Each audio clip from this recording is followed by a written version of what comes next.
Let's get a business update. Michael's with us. Morning. Thanks so much indeed. Morning. Gordon Brown is failing to win fans in the business community, according to new research on his first 28 days as Prime Minister. The survey by TSO Consulting, which coaches business leaders, surveyed 70 business leaders and other executive trainers. All of them say he has poor communication skills and isn't charismatic. It wasn't all bad, though. 3/4 of the sample thought he showed determination, whilst almost 2/3 say he's sensitive to change. But the study concluded that Mr. Brown is seeing his chances of being a successful leader stifled by being what they describe as a no-choice chairman. What is a no-choice chairman, and why is it such a problem for our new PM? I'm joined now by Lyn Bicker, the Managing Director of TSO Consulting in our Central London studio. What does it actually mean? Is he showing all those Stalinist tendencies that the head of the civil service said he was? Good morning, Michael. No, I don't think it's the Stalinist tendencies. It's just that we have him. We didn't have any choice in voting for him or appointing him, and therefore we have to put up with what he does. And that's not a democratic issue, that's just the way that things are. Has he had, though, any real crises to deal with on which you can judge him over the past 28 days? I mean, there have been problems, the unsuccessful bombings and so on, the floods, but those are problems, those aren't real crises, are they? How can he actually make a judgment after 28 days? Absolutely, he has had some crises and he has had some critical things to do with, and some of those quite clearly he's done very well.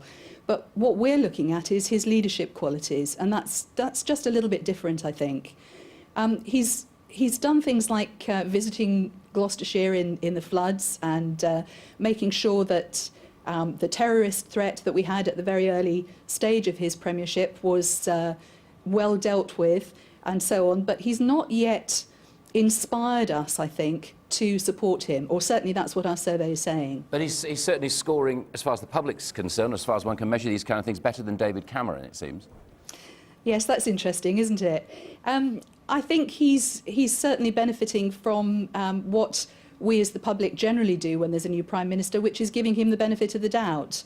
And he may well be better or worse than David Cameron. I think we have to wait a while to find out whether that's the case. OK, let's have some wisdom then, because you deal with similar sorts of people all the time, don't you? Head of companies and so on. He's the head of the government. What would you advise Gordon Brown to do? I think he needs to focus on his strengths. He's perceived to be consistent, he's perceived to be straightforward. Those are the kinds of things that he needs to continue to develop. He does have some weaknesses around really making sure that we're with him, so inspiring us to support him and to follow him. You can't actually be a leader if you don't have any followers. So he needs to encourage other people around him to cover the weaknesses that we clearly perceive him to have, particularly around communication and, if you like, the common touch. So focus on his strengths, cover off his weaknesses, try and find that common touch, try and find a way of communicating with us so that we are inclined to follow him, and really find his political soul, because I think that's the thing that we haven't clarified yet, and that's what will get us to follow him with our hearts and minds. Lyn Bicker, thanks for that free advice. I'm sure he'll take it to heart if he's watching. Thanks so much indeed. Thank you.